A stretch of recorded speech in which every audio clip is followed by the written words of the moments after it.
Jeff, welcome to the Lead, Learn, Grow podcast. I'm thrilled to be here, Robin. Thanks for having me. Yeah, as we were talking about before, I'm a little nervous right now because, as I was doing the preparation, I guess I should have thought about it before I invited you, but it's like you're actually a professional at this. And so, I'm feeling a little not okay right now, but hopefully you'll be Well, if you've got call for help at any point, you just reach out. I'm there for you, man. okay. I know a guy. I know a Yes, guy. exactly. So let's go back. Let's go back. I know you grew up in Philly, and when you were 18 years old, maybe you're coming out of high school and you were thinking about what the world had to offer. I'm curious, what did you want to do when you grew up? I was absolutely sure I was going to become what I refer to as a practitioner of the dark arts, an attorney. And uh, my father, who always had an impeccable sense of timing, had a heart attack, and I wasn't able to go in that direction. And I became a police officer because they were hiring police officers. And I went to work as a police officer in the city of Philadelphia and did that for a few years and learned a lot of lessons that have stayed with me for a long time. I was going to do the math and figure out how long ago that was. I'm just going to leave it at a long time ago. Yeah, it was a minute, huh? Yeah. And so, did you have any sort of particular role as a police officer? Like, were you on a certain beat or on a certain team? I never got out of blue shirts. I never made rank. I was a patrolman in the public housing projects in Philadelphia. So I saw people at their absolute worst every single day, every moment of every day. And I then got very active in the police union, and that was an absolute confirmation that I would never get rank of any sort. You give one or two press conferences outside the mayor's office right away, they don't want to put you in a position of leadership there. But uh, I did that for a couple of years and made, honest to goodness, some great friends that I'm still friends with today. And what I didn't realize at the time is that some of the things I did, some of the things I saw, some of the people I worked with would stay with me for decades because at this point, I have served as a volunteer peer counselor for law enforcement officers since that time. That's decades and decades now. And it's really sort of shaped me in terms of some of the things I do outside of the radio community. I'm known as a broadcaster and as a writer, but it's leadership and coaching that has really become my passion, and that really all grows from having helped any number of cops that I knew through the years who just needed some help. Yeah, and I want to talk to you a little more later on about the leadership and the coaching that you do. What are some of the lessons? I would imagine as a young guy and you're just, working in that environment, I would imagine there would be some lessons that would stick with you and probably mold you and shape you forever. What are some things that you still, other than the relationships, what do you still carry from those experiences? There are a number of things. You get a really good baloney detector. It becomes second nature to figure out if somebody is telling you the truth or not really.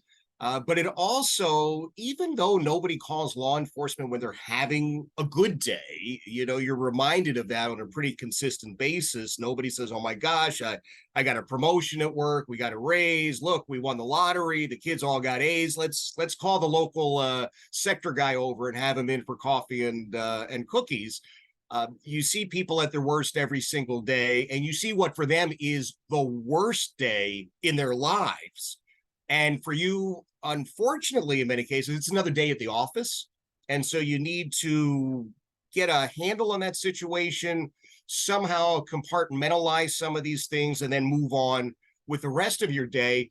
But for me, one of the most telling parts of this was also seeing how many really good people there are and good people who would do fantastic things were it not for the fact that along the way they've been put in some bad situations, or they've been surrounded by other people who tell them, no, no, no, no, no, you shouldn't really be working in that direction. You shouldn't be trying to do good things. And there's hope. I mean, there are glimmers of hope that I encountered throughout that time that have also stayed with me, and those are pretty inspiring. Yeah, for sure. I love that perspective, because it, you just think about, and we won't go down this rabbit hole, but I mean, you think about so much of our success that we attribute to, charm and brilliance, and Yeah, because we're so amazing, and the right. truth and the truth is, there's some luck involved, Yeah, and some folks have more of it than others, and so I can imagine that that perspective is helpful for you. So, okay, so you're a police officer in Philly, and you're driving around. I mean, are you listening? Like, where did this whole thing, like, I want to get into broadcasting, come sure, from?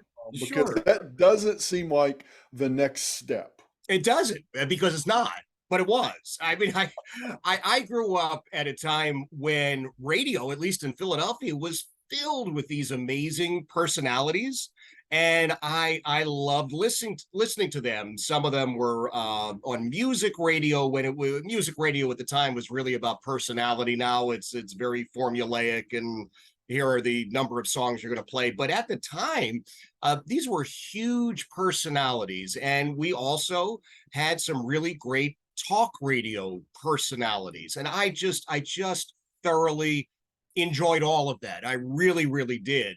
And I had this thought along the way, man, I really would love to do that. I had no idea how to do it, or what the avenue would be. But interestingly enough, my work with the union as a cop in Philadelphia opened that avenue, because as I said, delivering a press conference or two, and I was interacting with media types, I thought, I kind of like this. This is nice. This is interesting. This is challenging. And so I did a fair amount of writing and op-ed pieces, and would pop up delivering commentary here or there about stories. And then I said, you know what? I'm going all in, and I got a job at a radio station. I walked away from everything else, and got a job at a radio station that was, to put it mildly, small, very, very small. And it was a music station, and I was a salesperson, and I had no idea what I was doing, no idea why I was there, but I was there. I was in a radio station, and that to me was amazing. I was just so excited about it.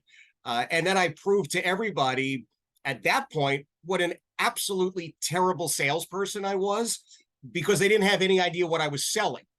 And we were an easy listening radio station. It just awful. It's terrible, terrible music. And I was supposed to go out and sell this. And one of our sales pieces talked about how we were the number one radio station in funeral homes. That's how laid back and boring the music was. So I thought, oh my gosh. And I went out and I thought I had done my best, and I didn't. I mean, I was really bad. I'm just going to flat out tell you, I was really bad. And I did it for a couple of months, and there was an opening on air side, and I went to my sales manager and I said, Tom, I think that's what I would really like to do. And would it upset you if I went from the sales department and tried to get that job? And Tom he was a fascinating guy. He stood up, and it was like a performance. He stood up and he said, well, Jeff, let's look at the big sales board, shall we? He says, so in the month of April, you sold nothing. And in the month of May, you sold nothing. And in the month of June, you sold nothing. And he said, I think we can get along without you. And so that was my my permission slip and I went over to the other side of the building and I took a pay cut. I increased the days I had to work from 5 days a week to 6.5, again, for a pay cut.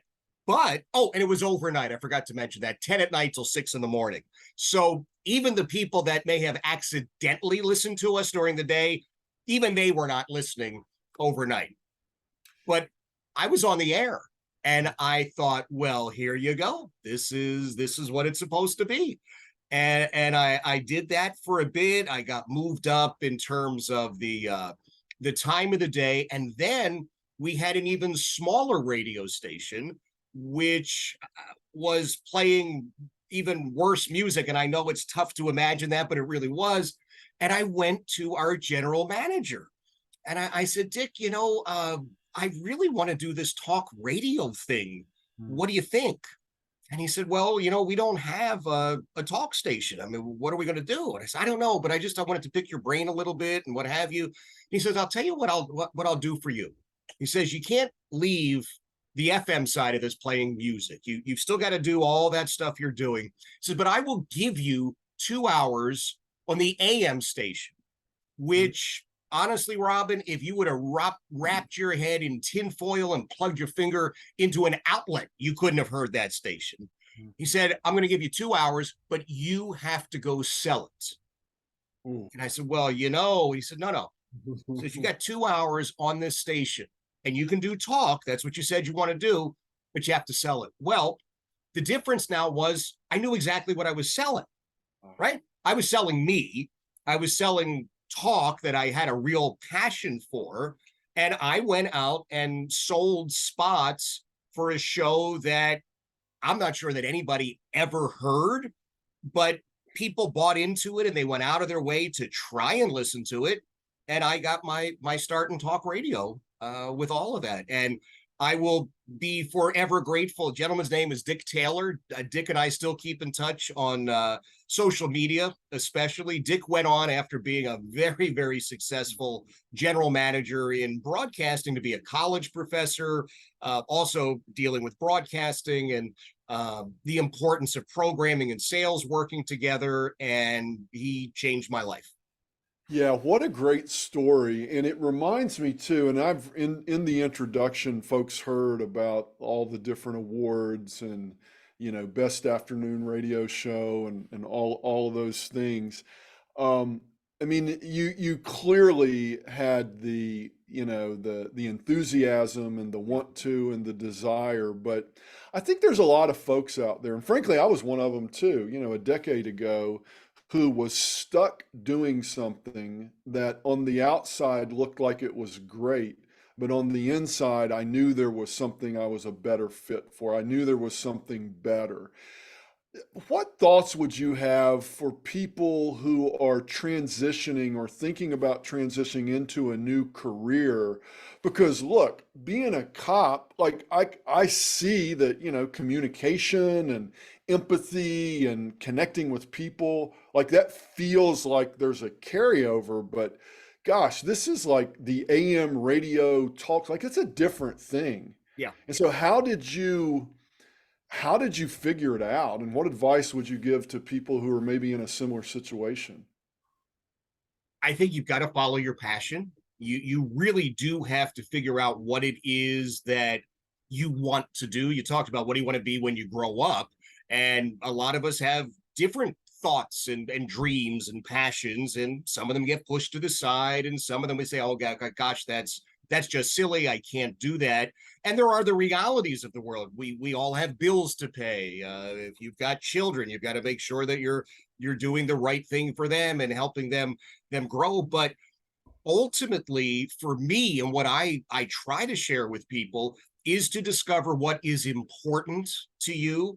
And sometimes it is a career path. Sometimes it's a passion for helping. It's a desire to be a lifelong learner.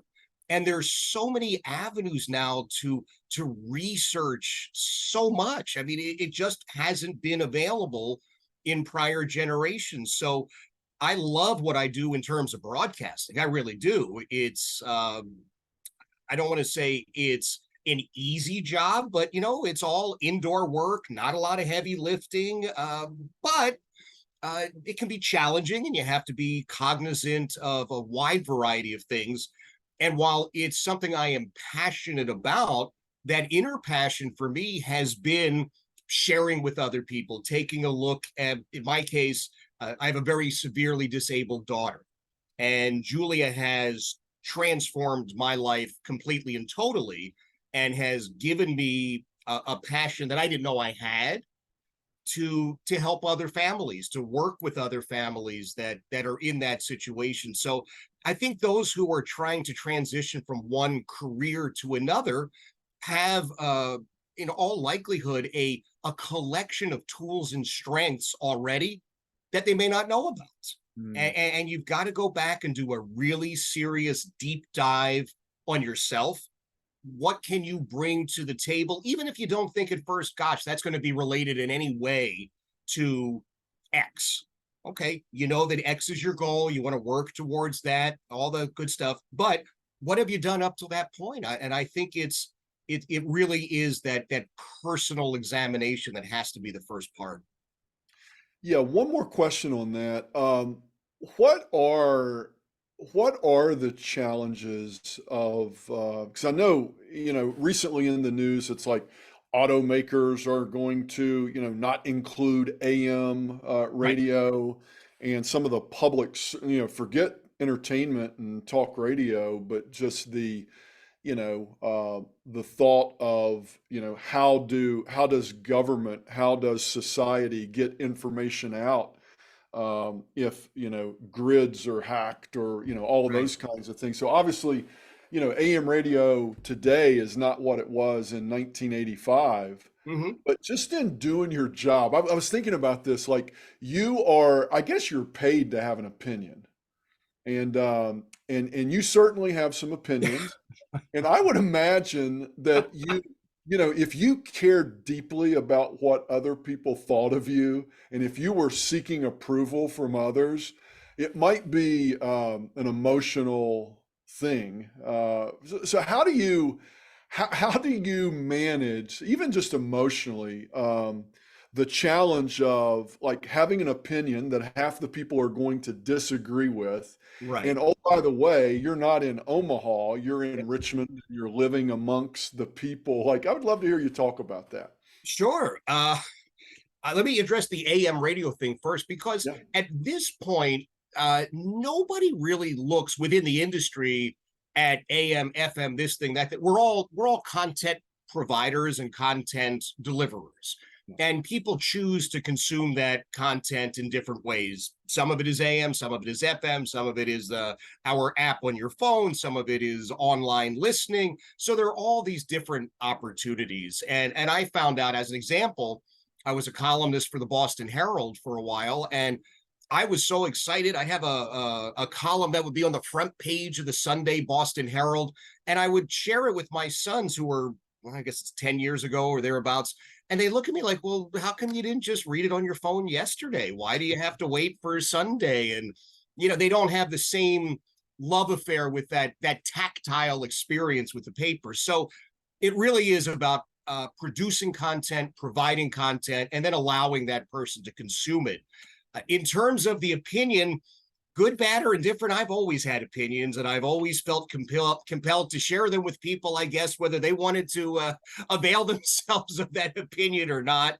I'm pretty fortunate in that there are a lot of people who agree with me, but even those people who disagree with me, and some of them are pretty passionate about it, when the program has concluded, my goal is for that person who's listening, if they disagree, to say, you know what, Jeff is wrong on that, or God, I can't believe how wrong Jeff is on that. But he is a pretty good guy, and he does a lot of stuff, and I still like him, and I'll still come back tomorrow.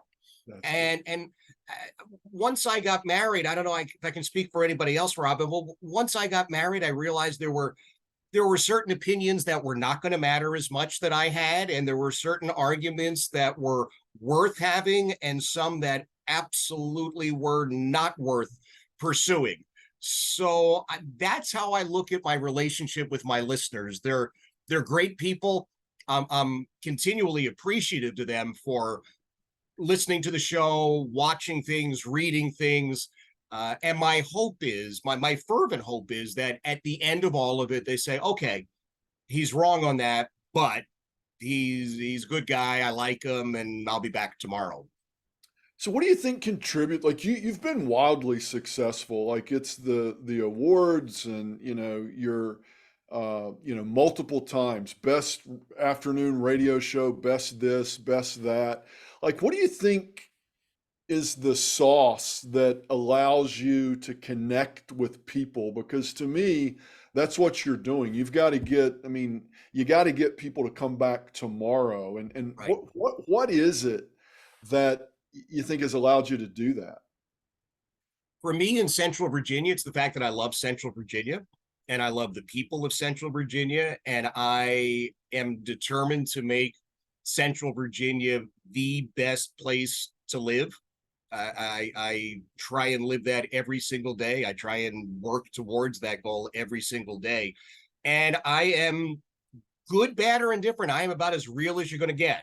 When I tell you that I am going to Jake's Place in Ashland for dinner, or we're shopping the Olive Oil Tap Room in Midlothian, guess what? That's where I am. And there are people who are continually surprised, and I'll sometimes hear people say, Jeff said that he was going to come into such and such a place, and they'll mention to say the waitress or the person behind the counter, does Jeff Katz really shop here? And it's wonderful when they say, there he is right there. No, yeah, no, yeah. And I've come to the point where sometimes I've got my driver's license out and I'll cover some of the more pertinent details, but it's me. And we're involved with Patrick Henry High School, where my youngest boy graduated and Julia still goes to school. And that to me is what this is all about. It's not preaching to anybody or telling folks how the community ought to be, but sort of standing with them and saying, how do we make it a better place? How do we make it the best place? Mm, yeah, that's good. So you've been obviously you've been in radio in Philly, and by the way, I didn't say it, but like the number one station in funeral homes, and then having the 10 p.m. like that's It I was, oh mean, yes. like that should be on the wall somewhere. I don't see it behind you, but it should be. You just can't beat that. But so you've been, if I get this right, you've been on the radio in Boston, Charlotte, Yep. San Francisco. Yes, sir. Miss anything? Las Vegas, did a year in Indianapolis, Miami for a bit, Okay. Boston a couple of times actually. So So they ran you out and then they brought you yeah, back in. exactly, absolutely. Found out he wasn't so bad after all. Um, so how would you describe Richmond to your friends in San Francisco? I think that Richmond is comprised of people who care, and it is comprised of people who oftentimes are very, very concerned with how things used to be, right? There's a lot of the jokes about how do you change a light bulb in Richmond, right? There's one person who can change it and nine people who will tell you about how great the old light bulb used to be. And I think there is still some of that, but I think that it's a community that has an awful lot of resources, and resource number one would be the people. There are just good, solid people here.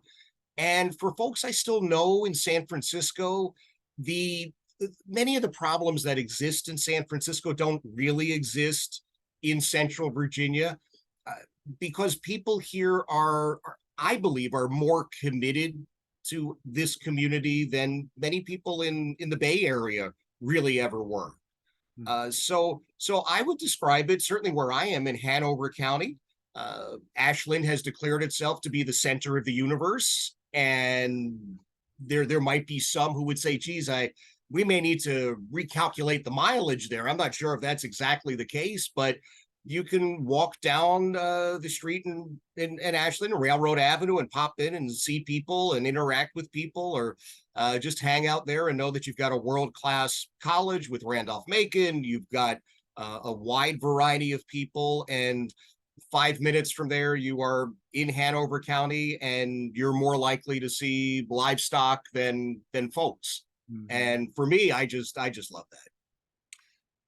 So you've interviewed a lot of interesting people. I'm curious, what's your favorite interview? For whether it was because it was so bizarre or it was such a great conversation, or maybe it was with a person that you Yeah. just like, I can't believe I'm doing this kind of thing.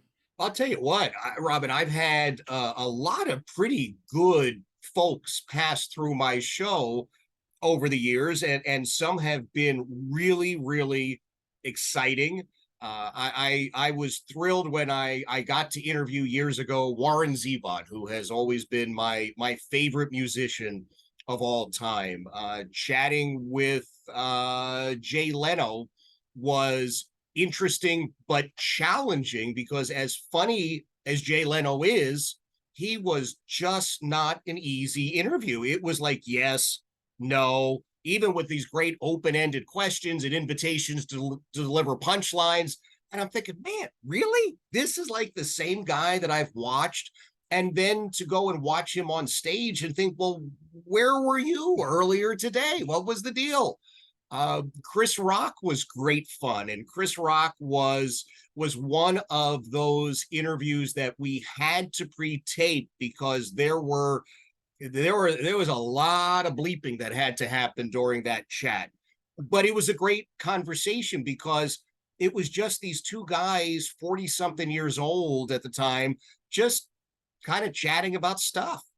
And he was one of the easiest people that I ever interviewed.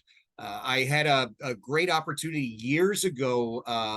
Sarah, the Duchess of York, was a guest, and I'm not necessarily the biggest fan of the royal family. I was kind of a big supporter of that whole Brexit version 1.0 at 1776, but okay.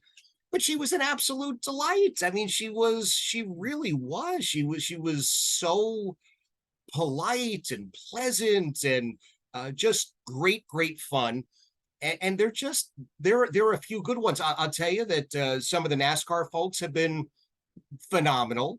And I've done a lot of work in the world of professional wrestling, and I did TV for pro wrestling for a number of years. So I had a lot of those guys that would come on the show, and that was always great fun as well. That's really what we should have talked about Yeah. today. Like, I'm having regrets because I did see, I was gonna ask you, like, have you had a bigger honor, seriously, than being inducted into the New England Professional Wrestling Hall of Fame?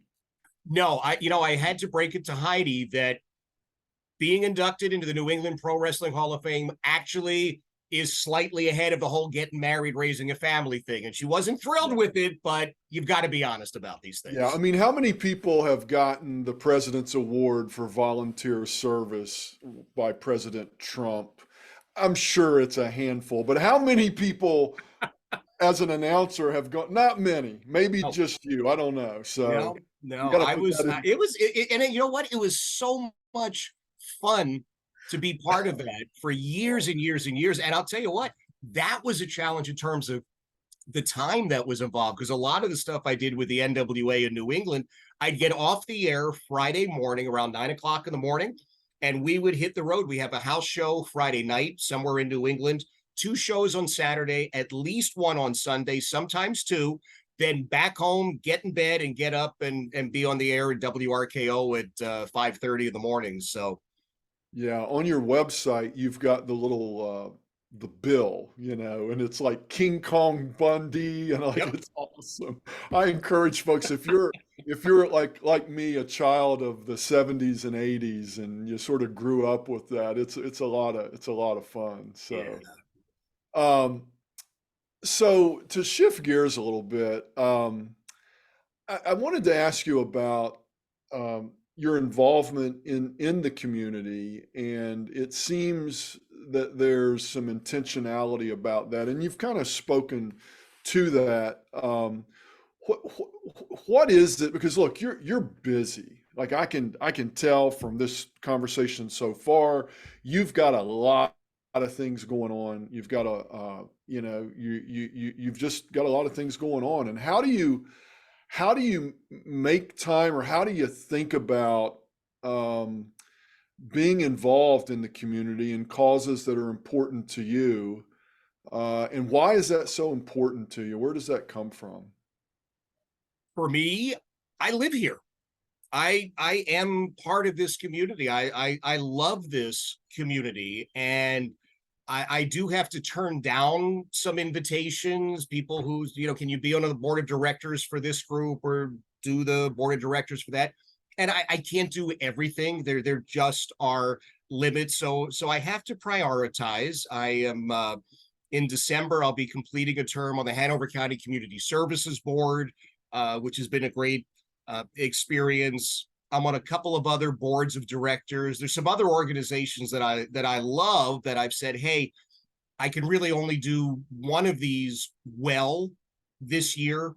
And Mhm. so I'm going to do this other organization, or I'll raise money for another group. Doesn't mean I don't support them or care about them, but I always want to be able to give, if not 100%, pretty close to 100% for that. So some of it has to be prioritized. And what I have identified over the years, the two issues that are the most important to me, uh, folks in our community, special needs, disabilities, the folks who are like my daughter Julia, that need an advocate because, quite frankly, they can't speak for themselves, and my brothers and sisters who are still in law enforcement. I mean, I haven't worn a badge or pushed a car around in decades, but I'll be a cop till the day that I die. So those are the two groups I find myself most passionate about, and looking for opportunities to seize on to help them. And it is time management, which is not always my strongest suit, but I try. So another one of the things that you're involved in, I'd love to hear you talk about how, why you decided to do it and some of the things that you do. But I know that you're a professional leadership and development coach. Right. Can you talk about some of your work there and how you help folks in that area? I have been passionate about some of the programs everybody's heard of. And I said, you know what? I've got to learn more to improve myself. And I'm not sure that, at least initially, I did things like the Dale Carnegie course to do anything other than say, I need some extra tools. I'd like to learn more, and I'd like to really hear perspectives from others. I'm one of those guys who spent a lot of time watching videos of Zig Ziglar and reading every book that Zig ever wrote. And then last year, being accepted by the Ziglar team down in Dallas into what's called their Ziglar Legacy Certification Program. And there were 10 of us selected from all over the country. We're in Dallas for a pretty intensive week. And I'm happy to say that I learned so much there, and it gives me more things to share. Another guy, John Maxwell. I've been a huge John Maxwell fan forever and ever, and I've read everything. And I said, I'm going to invest again in myself and go through the John Maxwell training. And so after I've done all of this, I said, so now what do I do? I simply made myself better, which is not a bad goal. I mean, I'm happy about that. But I said, there's so many tools and so many avenues available. Let me help some other folks. And so that's what I've done. I do coaching and public speaking and trainings to just share these things with other people.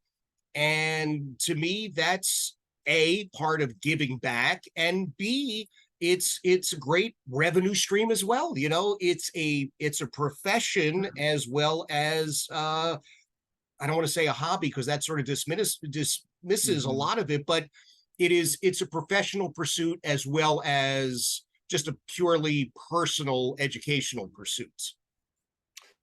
Yeah, that's impressive because I run into a lot of people in the work that I do that that they want to get better at what they do. Their sales manager said, "Oh, let's look at the sales board. April, nothing. May, nothing." Right? They're failing, and the company doesn't have the resources or doesn't choose to invest in them. And it's very rare to find someone. In fact, I just spoke with someone yesterday.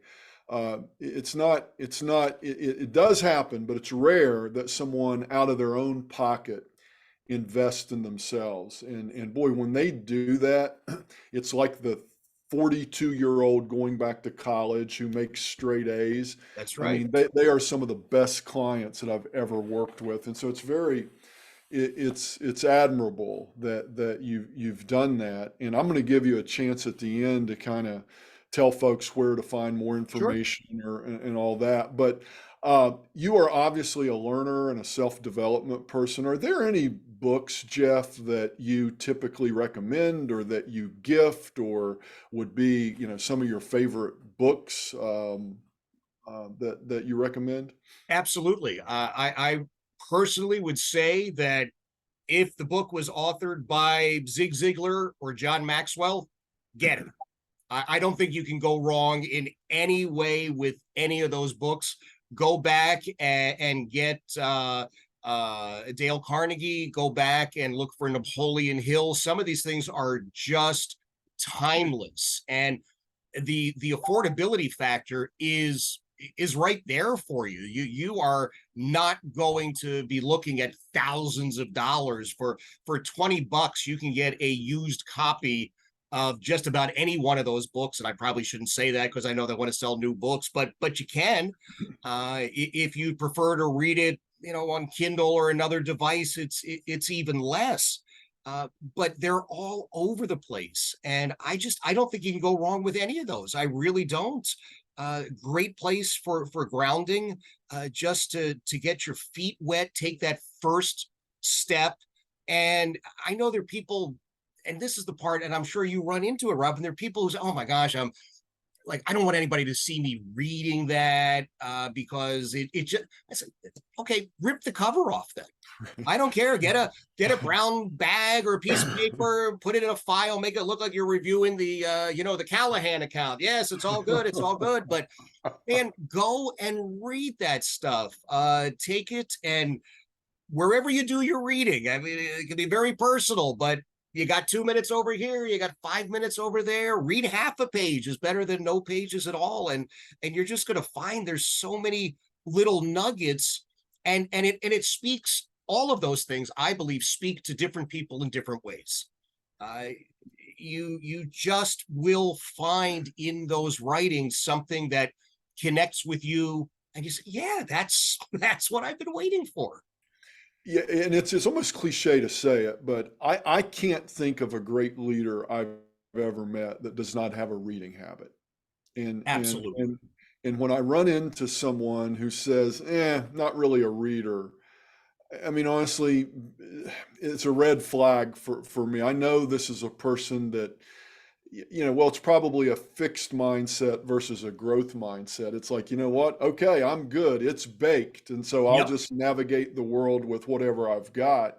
But the truth is, especially those older books, it's interesting you brought that up because lots of folks will read like the latest, the latest business bestseller, and they're up on, all of that. But man, some of those old books, like they're old for a reason, That's and they're right. still out there for a reason. And I had a goal in 20, I think it was 2021. I said, I am not going to read a book that was written later than the year 2000. Okay.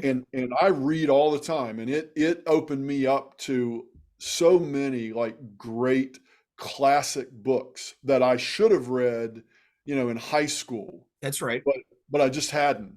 Yeah. It's really a great focus is to go back and look at some of those older books because the wisdom it still rings true. So Oh, absolutely. And we can go back even further. go and avail yourself of Sun Tzu and the art of war. And what's the biggest takeaway from that for me was see things through the perspective of, for him, it was his enemy who he was battling, but all right, it doesn't have to be somebody you're at war with, but it's somebody you're interacting with. It's somebody you're trying to sell a product to. It's somebody you want to buy into your service. It's somebody you want delivering better services for your disabled daughter. Okay, what is their day like? And are you seeing it through their perspective? And part of it can be very selfish. Hey, I want better services for my daughter, but I do want the teachers, the therapists to have the best day they can possibly have. Of course, they have a great day. My daughter has a great day. That's where everybody wins, and I think that's a pretty good mindset to have. Yeah, that's great. And so, as we wrap up, Jeff, tell folks where they can find all of the skinny on Jeffrey Katz. Okay, we have a brand new website which has not launched just yet, but write it down. It's a couple of weeks out, and that's just going to be jeffkatz.us, jeffkatz.us, and that will have all of the coaching and the speaking and all of that good stuff there. So if you do look for it now, it'll be one of those placeholders. Hey, coming soon. It's going to be a great website, but that is what the website is going to be. The website relative to all the broadcasting and writing is thejeffkatzshow.com, thejeffkatzshow.com. And I'll give everybody my phone numbers. I mean, I've got regular phone numbers. People are more than welcome to call locally, 804-596-6596, 804-596-6596. And I got a toll-free number because I always wanted one. I don't know that I will ever really need it, but I thought, how cool is that? 888-334-5333, which if you are of our age, Robin, you can look at it and say, oh, it's 888-334-Jeff. Ooh. See, one of those vanity things that. Oh, I see what you did there. Ooh. And if I'm the seventh caller, do I win tickets or anything? You no tickets, but you will have my eternal gratitude. That's enough. And a lunch at some point. How's that? That's enough. Jeff, thank you so much. This has been a fun conversation, and I appreciate you taking time and sharing with our audience. I know folks are going to love this. So thank you so much for coming on. Oh, my pleasure, Robin. Thank you, sir.